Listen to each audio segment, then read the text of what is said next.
100 abandoned uranium mines in the Navajo Nation. This is 80 years after uranium mining began. We have just started that cleanup. You look at Hanford, a similar situation where cleanup is expected to take 100 years. This is the most contaminated nuclear site in the Western Hemisphere. And there's still really no clear, feasible solution to that cleanup. And I think this is also really ties into the intersectionality that Mari touched on as well, where another example of this is the Church Rock uranium spill, which is the largest radioactive release in US history, but it's much less well known than, say, 3 Mile Island, which was much smaller. This was a spill on Navajo land. It was never addressed. It has never been cleaned up. And so I think, that, again, we lose credibility in this space when we look at these examples. And I want to touch on, importantly, domestically, especially for the communities that have been impacted, the US government has basically no credibility on this to them. They are today dealing with the same agencies that harmed them in the first place, then denied that harm, and then took decades and decades to marginally address the harm. So when we look at their efforts now, these communities are incredibly skeptical. There is no trust that the US government will do what is actually needed to bring justice to these people, and that is a huge barrier. Even for things like, no research coming out of the US government is really going to be trusted by these communities because of that legacy of harm. So it puts the US in a really challenging place where they've, we were just saying too, it doesn't take a lot to lose that trust. In this case, the US has done a lot to use that trust, and it's going to take a very long time to build that up, and I don't see the US government even really making those efforts to rebuild that trust with communities. Yeah, thank you. And now shifting a little bit, and this is kind of for all three of you, we can start with Mari and work our way back towards me, but where does the strongest pressure on the US come from? Is it international? Is it domestic? Or does the US have to face pressure from all sides, or can it largely ignore a lot of this pressure? Can I give you the short answer if it's complicated? It's a combination of both, right? Hypothetically, the US is a country that is predicated on the people hold the power. It is predicated fundamentally on the understanding that people are voting people into power, i.e. you should vote your interests and have folks in there who are going to do your bidding in a much less negative sounding way than I just put that. And then there's the donor facet, in which if the right donors are working on the right issues, that again is going to impact how our government works. But we also have the underlying current of whose voice matters. We have an unequal system when it comes to what is most important, who gets heard the loudest. And so there's always going to be a level of domestic pressure that people are going to feel, that the administration and the Congress are going to feel, because you need to be continually reelected. And you can see, but when it comes to nuclear issues or issues of climate justice, issues at home are always going to lean closest to our government, right? We've seen that with COVID, we've seen that with inflation. That is what people are primarily going to talk about. So it is going to take international pressure to also uphold things like the nuclear taboo. We need our allies to fundamentally be on the same page with us when we're making choices. We need allied publics to have feelings that are similar to the feelings of people who are on the quote-unquote right side of these justice issues that we're working on. And so there has to be a lever and a balance when it comes to pressuring governments from the public and the private sector. And what I would say is, these waves of influence come in different periods. And in election time, domestically, it is always going to be, us here in the US who are gonna hold the most power. But that isn't always true. You could see after people get reelected, you could see a large shift like we've seen with climate crisis, and you could see a mass global movement. Take Black Lives Matter, for example. While that started with domestic pressure, the reason that you could have levers of justice continue to push so intensely, both at home and abroad, is because you saw a large-scale movement continuing. You saw intersections with other issues continuing to apply pressure. Now, how far and how deeply movements impact policy, there's always going to be a threshold, right? It's really going to depend on what is the end game. Is it the will of the people, or is it something that you can codify with a law? But when it comes to nuclear issues, I would say it's always going to be both. And in short, I keep coming back to that point of it's complicated. I couldn't agree more. And you say vote. I actually have a pin on it today that says I vote. And because voting does matter, but whose voices matter? Exactly. Right? Who has the opportunity to get to the table? I think wasn't Shirley Chisholm who said, if there isn't a chair at the table, you pull one up. Yep. And that is easily said, very hard to do if you can't even get in the room to do that, for example. And so when we look at just transition, one of the intentions of that, and it is coming at a phrase from an international side, but we are seeing how we are going to implement it is going to come from a domestic point of view, right, is about consultation. It is about, okay, we recognize that we have messed up in the past, perhaps, by not engaging the communities that are being affected, the people, the humans. There is an actual real-life context to this. So we are going to put that chair here.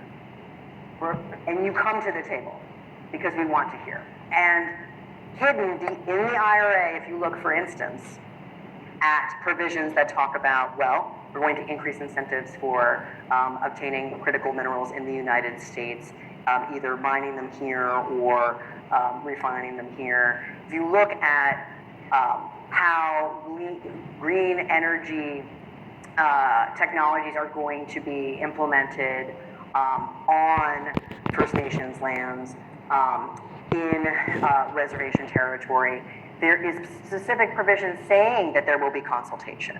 There is connected into this law this obligation. So even if, no matter what, that domestic pressure may be about what is convenient at the time, who has given the money, as you say, things like that, this is now in the law. And I'm biased, I guess, because I'm the lawyer on the stage, but I think that actually does matter. And it's really important because, again, that's not something that gets to change quickly on a political whim. It's a lot more complicated to change the law than to change a policy or an executive order. So what I see as optimistic is this effort domestically, but it is in line with these international obligations to have consultation, to try and make a concerted effort to engage voices that have not been engaged in the past. Is it going to be perfect? We're going to have to see how this actually plays out because it's new. As you said, historically this has not been done. But there is room for optimism there. Yeah, I think this question on, who provides pressure is really interesting, and I actually wanted to just give an example of the Marshall Islands, which, is a very small Pacific Island nation that, you just said it's very hard to pull up that chair and force yourself to have a seat at the table, but I feel like that is exactly what the Marshall Islands has done, both on climate change, disarmament, and cleanup, so all of the issues we've touched on. And, incredibly powerful to see this small country that has been so impacted by all of these issues demand on an international stage that countries like the United States take action, because they are seeing their own country being overtaken by climate change. They are still dealing with the legacy of nuclear weapons testing, and so they are also ardent supporters of nuclear abolition, and they've brought that forward in a lot of different ways and brought a lot of pressure. So I think that's a really fascinating example of how there can be international pressure on the United States on these kinds of things. I also I think it's interesting to see what's been happening with the Treaty on the Prohibition of Nuclear Weapons, both on disarmament and addressing the cleanup pressure on that. Because you see, I think usually there is not a lot of international pressure from outside of, within a nuclear weapon state to address those nuclear harms, but that is actually built into the treaty. And so they are working to create that sort of norm that exists for, things like non-nuclear weapons use and climate change, to create that same norm internationally for cleaning up and addressing, compensating communities that have been harmed. And they're also bringing in impacted communities into pressure on disarmament, which can be really challenging. I think, looking in the U.S., a lot of communities are often not ready to talk about disarmament because they're facing much more urgent challenges of their environment being contaminated, their health, struggling to access health care. But hopefully, I think there is a time when we're able to address those needs, and they can then turn to looking at putting pressure on their own countries for disarmament, because they know firsthand how dangerous these weapons are. They've experienced it themselves. So I think it's great that ICANN is really centering those communities in the call for disarmament, although I think it's complicated. It's incredibly challenging. There's a lot to navigate there, and it has to be done by building trust with those communities, but I think it's a really important way to put pressure on nuclear weapon states on these issues. I just want to echo that. The role of small island states in climate conversations and really putting pressure on the traditional big power players in international spaces, cannot be understated. They really have successfely embarrassed big states, which is really hard to do in these diplomatic settings. And then, Marshall Islands, Tuvalu, Micronesia, Kiribati, they are leading this coalition. It also, of course, includes Caribbean states that have been impacted by climate and extreme weather events, et cetera. And we are really seeing them push the needle forward on these climate issues, as you said. Great, thank you. We're going to stick with this issue for a little bit longer. I have another question for Lily. When we think about the sort of dawn of the nuclear age and the rapid kind of production of nuclear weapons and also material for nuclear energy, as you've already mentioned, indigenous communities in particular paid the brunt of the cost, so did other marginalized communities. And we learned our lesson as we're looking at an era where there's going to be attempts, right, for greener energy, and nuclear energy is one of the most efficient ways of achieving that. Do you think we've learned our lesson, or do you worry about, a sort of increase in things like uranium mining and the effect that could have on these communities? Yeah, I mean, in short, I do worry, and no, I don't think we've learned our lesson. I think you touched on this earlier that, it's not just mining for uranium too. Now we're, mining for lots of minerals and other, things that we need to power our world. But I think, we see this, I don't think that this is well known. I don't think the impacts of uranium mining are very well known among the public. So then I also think that it is not part of the debate. I think usually when we're talking about nuclear energy production, scaling up nuclear energy production, this is so often an afterthought. Unfortunately, what is going to be the impact of increased uranium mining? And this is going to be a big obstacle. The Navajo Nation has banned uranium mining on their land because of the multi-generational devastating impacts of uranium mining that they see. I think, I'm not here to take a position either way on nuclear energy, but I think that if, we're seeing it as a key to addressing climate change, that has to be a part of the conversation. And I think, people like to gloss over it at some point. That may be possible and acceptable to people who are on the outside or thinking of this theoretically, but it is certainly not possible for impacted communities to gloss over this issue. And I was actually just thinking of a slightly different example, but I think it was really illustrative of this. Right now, the U.S. government is set to vastly increase its plutonium pit production. Again, this is a little different of an issue, but, this is something we've done before. We're now trying to enhance it, and at both Los Alamos National Lab and possibly at Savannah River site, and they're currently doing an environmental impact statement at Los Alamos, and they chose to not even address the environmental impacts of plutonium pit production in their environmental impact statement. That's their current stance.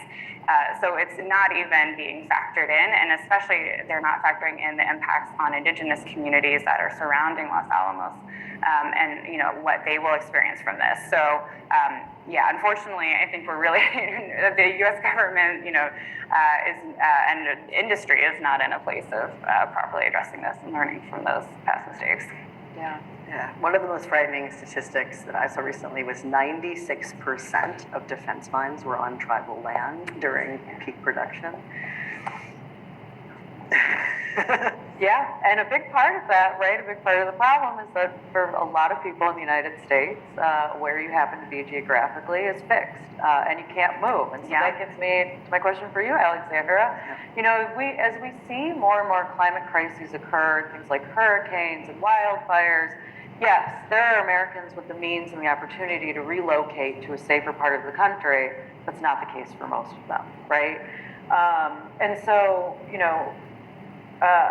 can you kind of talk through how this increase in climate crises will affect people across racial, gender, economic, and geographic lines, right? And sort of disparities there.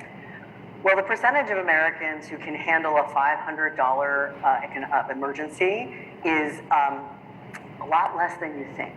And so imagine now there's been an extreme weather event where you have lost power in your home and all the food in your fridge. And now, you combine that with, there also is an increase in gas prices, and how do you get out with your family, and how do you pay for that food? That's a very concrete thing, right? Just who can have the money, as you say, to get that hotel room and get out if there's an extreme weather event. But it's so much more than that, because the communities that are on the front lines of climate change are the communities that are on the front lines of so many battles in the United States. The battle for food, for a clean environment. Look at Flint, Michigan. Flint, Michigan was not an economically well-off city to start with and already had significant problems. And then you add to it the fact that there is not clean water for their homes, for their children. And there still isn't in Flint. That has still not been fixed, even though we don't hear about it. It's not 100% fixed. And so you have populations that already are on real people. Let me say populations, populations. Let me just make this clear. These are people. These are individual people who do not, who already are living in a situation where they're one crisis away from catastrophe. So you have that as an economic exposure point, but then that also means that they are already living in an area that perhaps has had mining or other environmental degradation already. They are living in a place where when the number of record heat days, like we had this summer, there were 7,000 daily temperature records set in summer 2022. And so guess what? Housing that's cheaper doesn't have air conditioning. Okay, so it's things like that, where then as we have these fluctuations that aren't random, these are going to be more and more intense as we advance in time.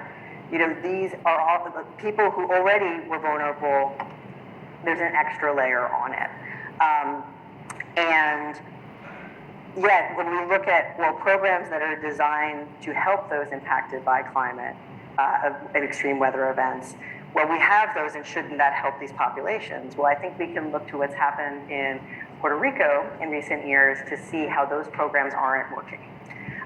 When we look at what happened with Hurricane Maria several years ago, there was $21 billion allocated by FEMA to help Puerto Rico, and only a little over $400 million of that has now been spent. And about 60% of people in Puerto Rico who asked for help from FEMA were denied. And this is before we got to Hurricane Fiona, which has once again taken out what little bit of the grid was built back in Puerto Rico. So it's a compounding. People talk about climate change as being a threat multiplier. I also like to describe it as a threat amplifier, because it takes things that are already there and just makes them so much bigger and so much weightier, and that much harder to then recover from on that individual personal level. To me, I see it as the national security issue that is at your front door and knocking out your windows.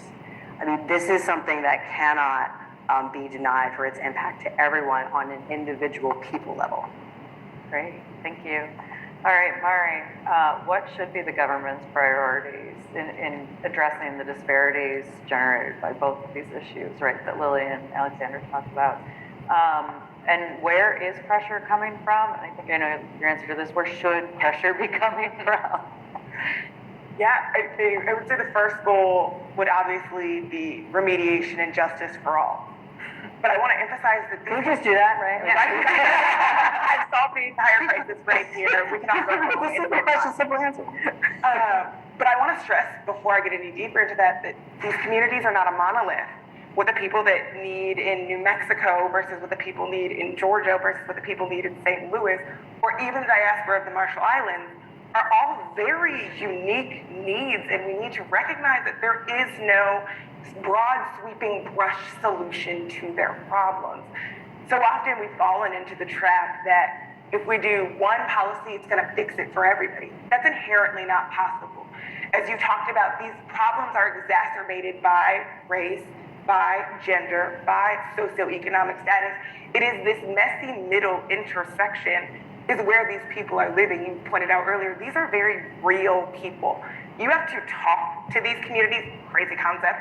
You have to talk to these communities to fundamentally understand what their asks and what their needs are. You ask me, where should this pressure come from?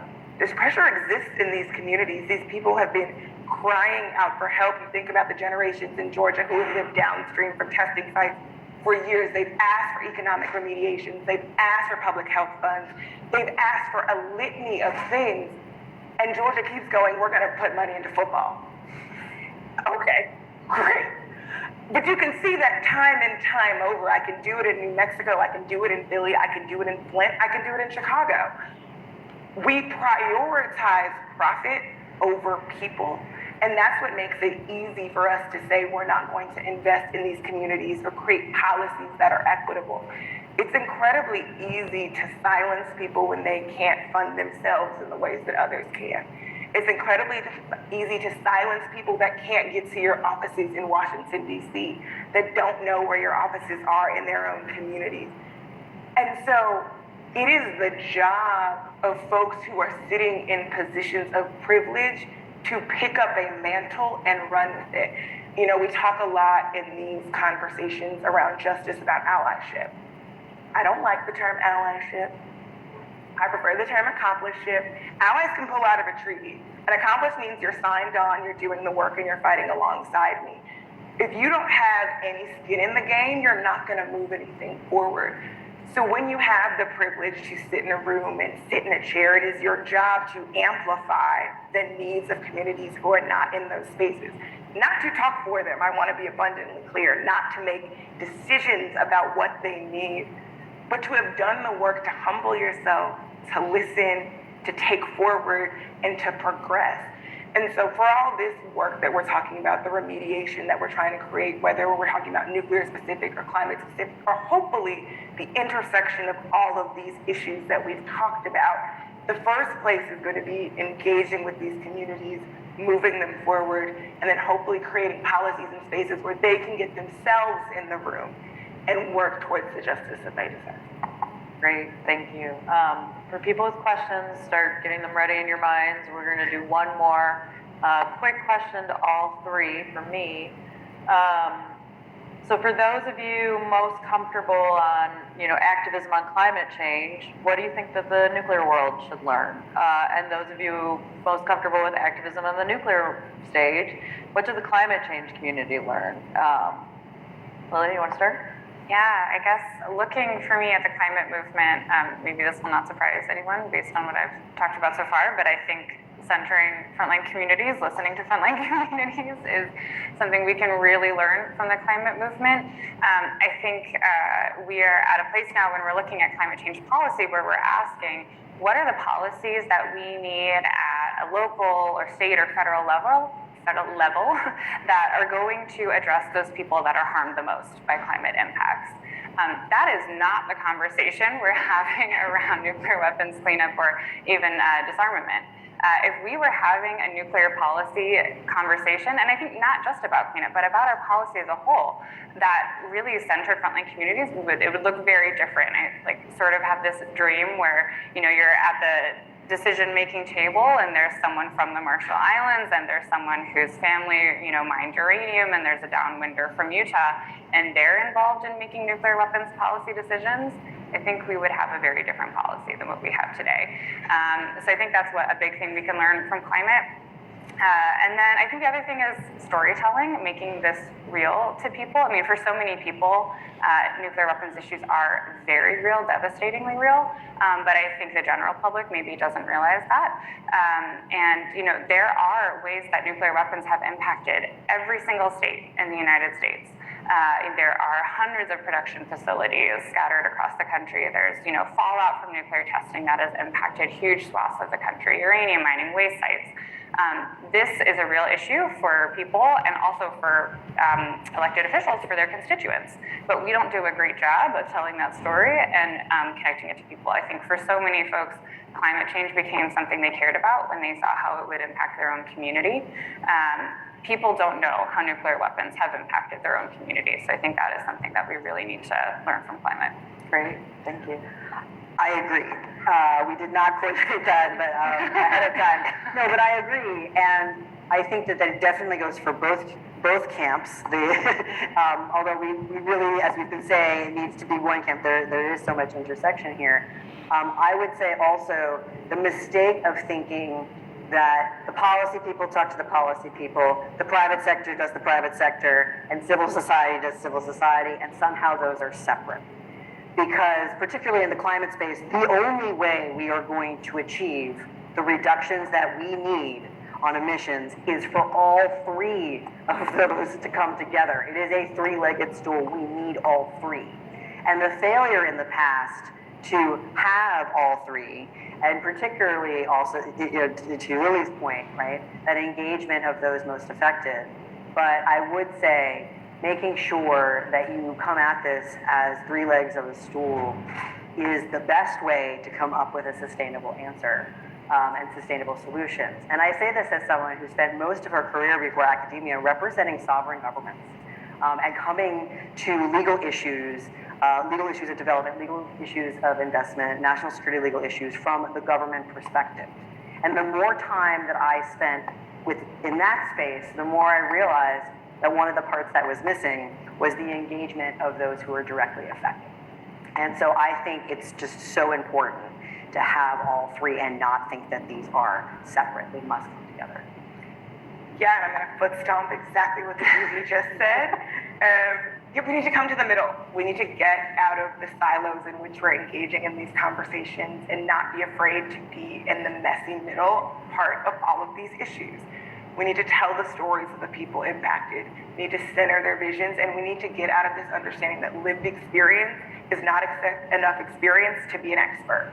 There are people who are experted in nuclear justice because they were impacted. There are people that are experted because they studied it.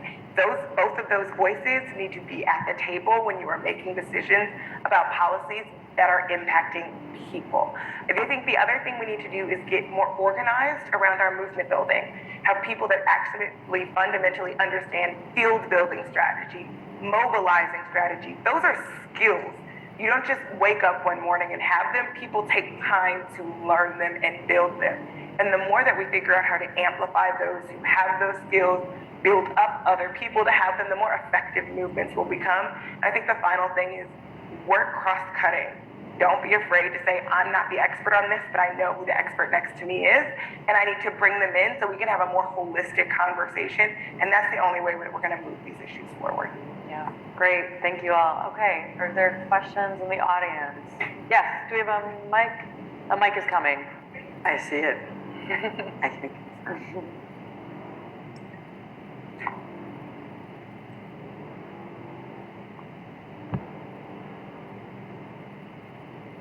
Morning. My name is Francesca Giovannini from Harvard Kennedy School. One institution you have not cited is the role of academia and universities. I teach nuclear weapons, and I'm paid to teach nuclear weapons, not climate change. And so my kids, when they leave, they know a lot about nuclear strategies, but they almost know nothing about all the human considerations or questions, right? So the intersectionality needs to start with education. Is how you think young people to approach issues as complex, as multidimensional, as, right, all these layers that you were talking about.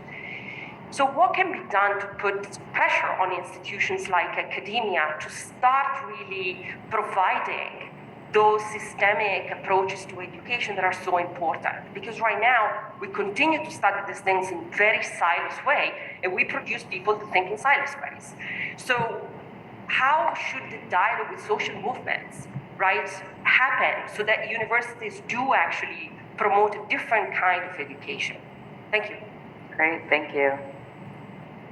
I feel like this comes to me as the academic on the floor, and I almost feel like your dean asked you to ask me that question so that I could talk about our special program at Northeastern. So I teach in legal skills in social context. Law in social context is the program. And it is a special integrated program that we have developed at Northeastern that is unique, where all law students in their first year don't only take the traditional courses that one takes as a first year, including, let's say, legal research and writing, but we do experiential projects, and that's where I come in and doing, as I say, I'm doing a project this year on just transition.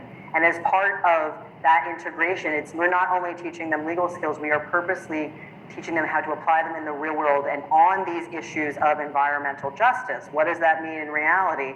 Well, I am not only then instructing these students in the specific laws that are applicable, but we are using, and I realize that this is a word to some people like climate change, but we teach critical race theory. We teach that law is not an island. We teach that this affects real people, and that you have to then understand how policy works, understand how a law gets made, understand how laws get applied, and all of those things together. So this is just one example, but that was a radical idea in academia when Northeastern started to do it, because lawyers, you were supposed to learn in your first year torts and property and evidence and this, right? And we teach that, but we also made a particular effort to create a program where we wanted to force students to see it as more.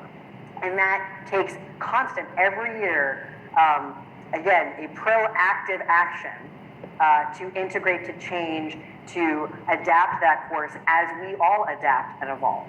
And that takes extra work. And academics are not known for moving quickly in many contexts, as you would know. But it's one of the reasons why I came to Northeastern, and I'm very proud of that program. And I agree, like it takes for academics, and we have to proactively have this effort because it is quite easy in our ivory towers to silo and to forget that what we say, what we propose, has an impact in the real world on real people. And I'll just say quickly, as one of the low-hanging fruits is diversify your readings, diversify the people that you're citing as academics, diversify the people that you bring in to speak to your students. We've seen in a plethora of ways that when you decentralize the Western ideology, you will start to think of new people and new ways to come up with solutions. There are tons of folks who have experted lists, and I'm happy to have a side conversation on where you should look and where you can look, because there are people having these conversations in academia, and the more that we centralize them in places like Harvard, the less on the fringe they become, and more students will be engaged and willing to think differently about these issues. Sorry to pile on, but I just think this is, it's such an important question. And there was an experience I had once I was at a nuclear conference, and it was for people earlier in their career, a lot of postdocs and people who worked at the labs. And it was around the time that the Trump administration had proposed or was considering renewing nuclear testing. So there was a request to have like a special section on nuclear testing. But someone, I think they worked in physics, nuclear physics, said, I want to learn about nuclear testing, but I don't want to learn about the social side. I'm talking about the technical side of it. That's what I want to learn about.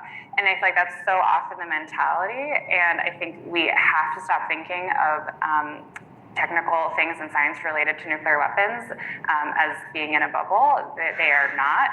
There are very real implications to the technical issues of nuclear weapons. But I think the way it's taught, that is not often realized. And this is a really big issue I think about all the time, because a couple decades ago, there was actually a big cohort of people who were very well versed in, the public health side of nuclear weapons impacts, and were also viewing it through sort of a community-oriented lens.